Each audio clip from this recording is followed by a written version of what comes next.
Ahead of the Labour Party's conference this weekend, we ask what difference has Labour made in government, and if any difference, if it has made any difference, does that justify the compromises it has had to make for a party of James Connolly that supposedly is committed to changing the distribution of power, influence, wealth, income and welfare in our society?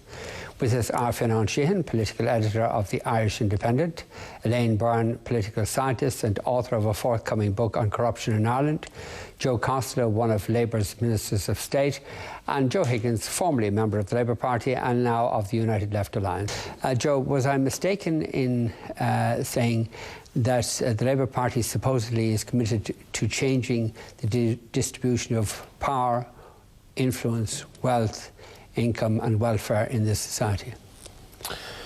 No, you weren't. The Labour Party is a party of the people. We represent the people who are in need of representation at every level throughout Irish society. We pride ourselves in the fact that we put the emphasis on jobs, on employment, on protecting benefits for the people, on education, on health reform. And that is what we have been doing. Of course, you will remember that when the election took place back over 12 months ago, what the state of the economy was, what the crisis was, that the government was going around like headless chickens at that point in time, and that there was a question mark as to what could be done.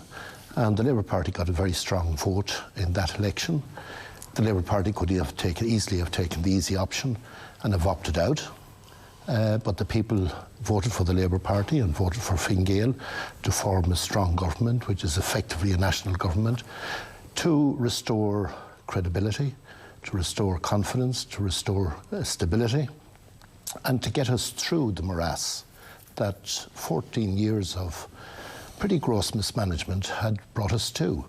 And that can't be done in 12 months, but certainly a very strong start has been made by the Labour Party. There's no doubt about it, the economic situation has stabilised. The reputation that was in tatters at that time has been restored. We have endeavoured to get the people who are the poorest of the poor in terms of employment. The universal social charge, 330,000 extra people taken out of that. We've restored the minimum wage. We've protected the social welfare core benefits. We have made a good stab at trying to create as many jobs in a very difficult situation.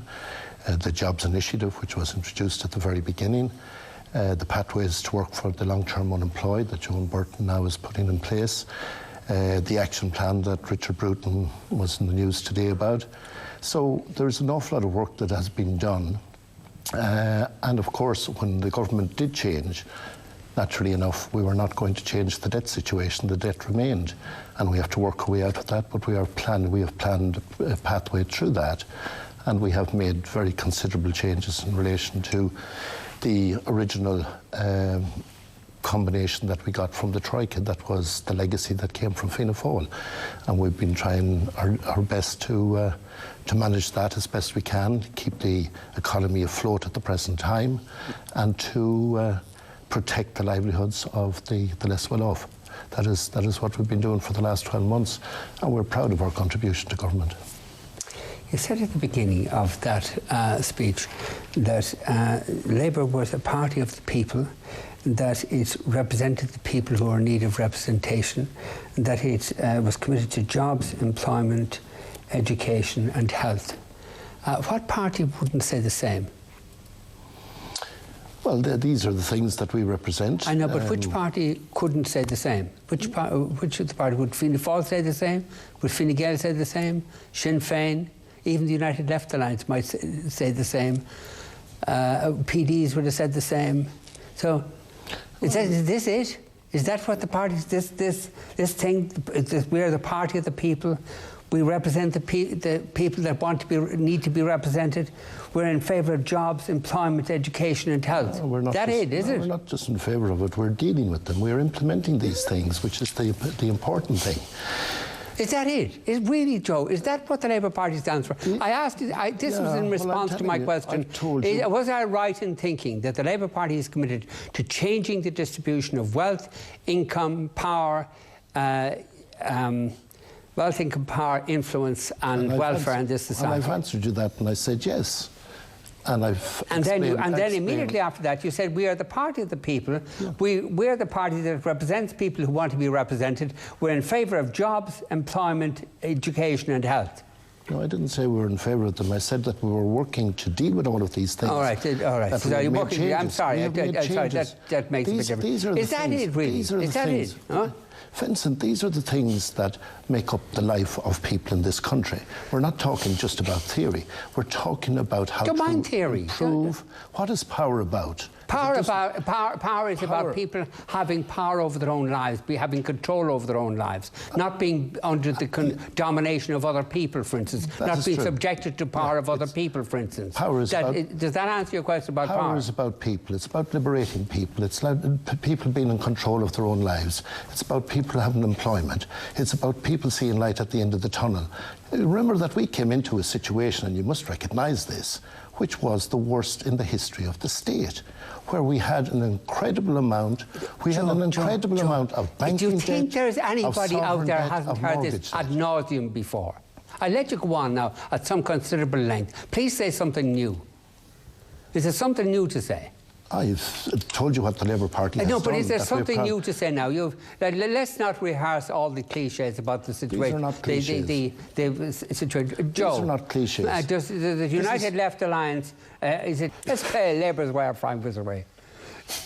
The first choice that Irish voters are going to have to make in this election is whether our budgets are decided in Frankfurt or whether they're decided by the democratically elected government of the Irish people.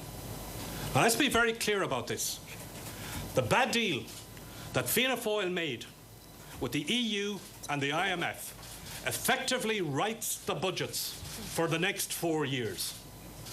Fianna Fáil are prepared to follow those budgetary straitjackets that have been laid down by the EU and the IMF. That's Fianna Fáil's manifesto. They'll take the skilling and follow the drum.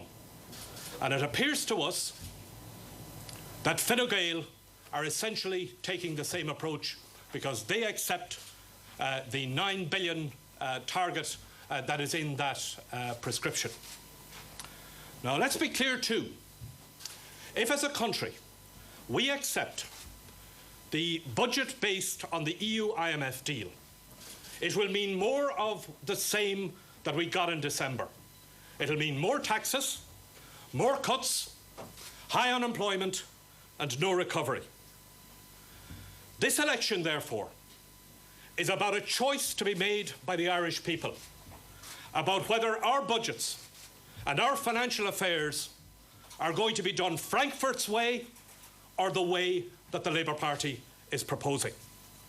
And that choice comes down to the choice between the 9 billion, which has been accepted on a consensus basis by both Fianna Fáil or Fine Gael, or the package of measures that the Labour Party is proposing here today and which Joan will outline to you in a few minutes. There are essentially three things we are saying here. Firstly, the deal with the EU and the IMF must be renegotiated. Labour is putting forward the basis for its renegotiation, and we're asking every single voter in the country to support us on this. Frankfurt's way or Labour's way. How about that, Joe? Frankfurt's way or Labour's way? Which way was it? Has it been? Which way, Joe? I think it's been very much Labour's way. Do you? I do. Well, if you remember what you remember what the situation was. Are you sure you're not? You never in Fianna Fáil, were you? You remember what the situation was, Vincent, when we came into power? I do. Oh, yeah. God, no. Let's not hear that again. No. I tell you what, Fianna, it's your turn to make a speech. No. God, no. You're going to go on about that, about all the country being in. What was it, in Tizzy or something? No, Joe, we've had that. No, please. I'm not saying that. What I'm saying is that... You're going to say something new, are you? I am indeed. I'm going to say something new. Good. Very good. And that was that the stability and the reputation of the country was in tatters when we came into power. Eamon Gilmore went to every capital in Europe, virtually. He crisscrossed the Atlantic. He went to Asia, South America, he went to all of these countries. And one of the things he did was restore the credit and the credibility of this country. Okay, and therefore now, we're going back to the market. That was the beginning of it. Joe, what do you say to people who said they voted for the Labour Party because they believed Eamon Gilmore when he said, as we saw on the screen there, that it would be Labour's way, not Frankfurt's way? What do you say to them? That's what I'm saying, is that this, in fact, is what we're doing. So this is rubbish. We're doing exactly what Frankfurt is demanding of us, again and again. Absolutely. We're working our way. We're also renegotiating the deal that was done. We don't believe it was a good deal. In a tiny regard. We didn't. But a lot of people might have understood from what Eamon Gilmore said was that there would be an essential repudiation of the deal entered into by Fianna Fáil in November, December of 2010. There hasn't been a repudiation. There's been minor adjustments, but then an acceptance of the thrust of that arrangement. Transfer of public debt into private ownership, or of private banking debt into public ownership. Well, we didn't do that. We voted against. But you said it would be Labour's way, not Frankfurt's way. We voted against that, but the deal was done. But you said, and you sought votes in the last election on the basis that it should be Labour's way, not Frankfurt's way. And a lot of people understood from that there would be a repudiation of the deal. I don't think anybody thought that there would be a repudiation. What did Labour's way rather than Frankfurt's way mean then? There would be a repudiation of the debts. What did the Labour's way rather than Frankfurt's way mean then? If it wasn't a repudiation of Frankfurt's way. Look, you're not giving us a chance to answer it, Vincent. Joe, you've had loads of chances. You've soaked up so much time. I'm explaining exactly what we're talking about there, is that the Labour Party was going to bring to the table a new approach to dealing with the problems that were there, that we're going to work our way through the debt that was there, and that we're going to restore the sovereignty to the Irish people that had been lost. And that is what we have been doing. I think in fairness, and that is what we will achieve. Joe Ellett was saying there was, that debt shouldn't be ours in the first place. The debt shouldn't be ours in the first place. It was the bank's debt, it was the private debt. But the problem is that is tied in, and was tied in statutorily by the previous government and by all of the parties except the Labour Party in the Dáil. The only party that voted against it was tied in on a statutory basis, and we cannot repudiate it. Can I just move on to just something else? And it was a story in today's Irish Independent written by Michael Brennan, Deputy Political Editor, and it was about the increase in expenses that TDs are getting. This was a private deal done by Brendan Howlin with TDs who made representations to him about getting more expenses, and the ministers are getting more expenses, and it's largely to do with spin doctors, PR, public relations people. What on earth are you up to? Well, I haven't seen that story, so I don't know. Well, you presumably know that ministers are entitled to spend even more money on public relations, on more secretaries, as are TDs. That TDs who don't reach the permitted level of expenses, because they don't incur them, are now allowed to claim the full measure of expenses. Well, that's news to me. I mean, I certainly don't know anything about the level of expenses. I don't have a driver myself. I travel everywhere by economy class, and I certainly don't see any situation, and nobody has spoken to me about any exaggerated or new expenses. It altered the goalposts in terms of you were allowed to claim for the following 6 items under your expenses. He's now added in a few more, and this will allow certain TDs and ministers to claim even more. We've seen in recent days, and it was Brendan Howlin, your party colleague, who implemented this change quite quietly, never released any press statements, anything like that. We've seen in recent days reports about senior cabinet ministers hiring rather well-known public relations companies to write what looked like fairly humdrum speeches that they would deliver in their constituency, which you'd wonder, why do they need anything more than a rough speaking note from their own department? Can they not just ad-lib from there? Why do they need to incur these expenses? When you read this today about TDs getting, I think, an extra 25,000 a year, 23,700 a year. This is, a lot of people are paid less than that in this society, and we're giving this extra in expenses to TDs, and ministers are getting a huge increase too in their personal allowances for bloody public relations. But are you saying that these are new expenses that have Yes, been they introduced have by recently Brendan been agreed by Brendan Howland, yeah. Well, I must say that it's news to me. Well, you should read the Irish Independent, maybe, to help people, to help TDs do their job better, to help them be more effective in the committees that they're engaged in, to help them make better speeches, to help keep the government better to account, if that's what TDs are supposed to do. You could say, well, OK, it's improved the quality of our democracy. But this is to get bloody more public relations and more secretaries. It's more public relations, and the other, when you say secretary, it will, in effect, it will allow a TD to have another secretary in their constituency office. Or some TDs actually have two constituency offices. Think of if Fianna Fáil had done this. Think of the outrage, the finger wagging that Eamon Gilmore would have engaged in the Dáil. Remember the finger wagging? We saw some of the finger wagging on the Labour's Way in Frankfurt's Way there earlier on tonight. Think of the outrage that would have been on the Labour benches if Fianna Fáil had done this in government. Well, neither Joe You guys are just as bad, aren't you? Neither Joe nor myself know anything about it, so we don't know what the validity of the article is there. So what do you mean the validity? I mean, it's Brendan Howland. He's the Minister for Public Expenditure. And if he signed a statutory instrument, that brings it into effect, Joe. That's how something is implemented. No, but what I'm saying is I know nothing about it. So well, you should read your statutory instruments and get better briefing notes off Brendan Howland in that case, and keep an eye on what he's up to in that department. How do you feel about it? Do you think this is wrong? Well, I have to see what the detail is. Why should the taxpayer be paying for TDs to hire spin doctors? Public, yeah.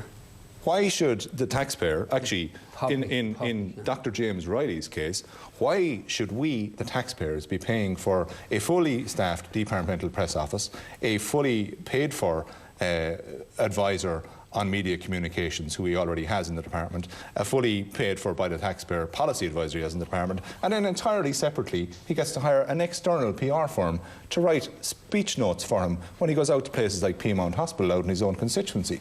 And then starts sending emails in to his own department telling them, speed up the level of information, you're not providing it. Why is the taxpayer paying for that?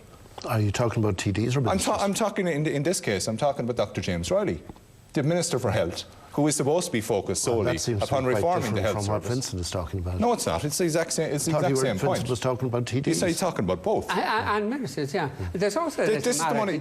James Riley is actually your story about Alan Shatter today. Simply refused. He was asked, did he meet Michael Lowry after the publication of the Moriarty Tribunal report, and he says he won't say. Is that good enough? Well, I think what he said there was that he's the Minister for Justice and he doesn't want in any way to make a comment, that he doesn't want to possibly prejudice the situation. How would that prejudice any situation, saying that whether he met Michael Lowry or not? That is what I understand that he said. But, yes, but how could it possibly prejudice anything by saying whether he met Michael Lowry or not? Well, again, what was the context in which the question was raised? The context in which the question was raised was the same question put to every other minister, all of whom answered last week when they were asked, did you or did you not meet with Michael Lowry? In your party, Taoiseach Eamon Gilmore, no, I didn't. Social Protection Minister Joan Burton, no, absolutely not, no. Education Minister Rory Quinn, no. Communications Minister Pat Rabbitte, no. Public Spending Minister Brendan Howland, no. And the Fine Gael ministers, the same, and they provided their answers whether they did or whether they didn't. Alan Shatter decided last week he wasn't going to answer the question. When we went back to him yesterday and said, well, have you checked your diary of this? I presumed last week he hadn't checked his diary, he wasn't sure. Went back to him yesterday and said, well, have you checked your diary now? Do you know if you met him? And it was, this is an independent newspaper's agenda. Tonight it's, if I answer that question, which all of my cabinet colleagues have answered, I will be potentially prejudicing any subsequent investigation. In his own speech on the Mahon Tribunal last year, when the Moriarty Tribunal last year, I beg your pardon, March 30th last year, he said, I'd remind the House that in the past, a statement made by a Minister of Government did in fact have such an effect to prejudice a possible future criminal proceedings. He was referring obviously to Mary Harney back in 2000, who made some comments about Charlie Haughey, which subsequently were cited by a judge as a reason to forward a prosecution because he couldn't get a fair trial. Criminal trial. A criminal trial. Nothing to do with a civil trial. It's to do with juries. We're talking about civil matter here. No jury. In this case, Alan Shatter is now claiming that if he passes any comments, well, Mary Harney wasn't the Minister for Justice at that time. So is Alan Shatter trying to claim that his 14 colleagues around the Cabinet table have now potentially prejudiced any future investigation? No, of course he hasn't, because it's utterly ridiculous, the argument that he has come up with tonight, that he was somehow prejudiced by telling the public how he has spent his time as Minister for Justice for the last year. It's basically quite simple. Alan Shatter doesn't think the same standard of accountability and transparency applies to him as to his Cabinet colleagues. It's the same as Fianna Fáil. It's the same as Fianna Fáil. Just think of the outrage on the Labour benches if Fianna Fáil done this when they're in government. Just think of them. Think of how hot and bothered Eamon Gilmore would have been. Same crowd, same thing.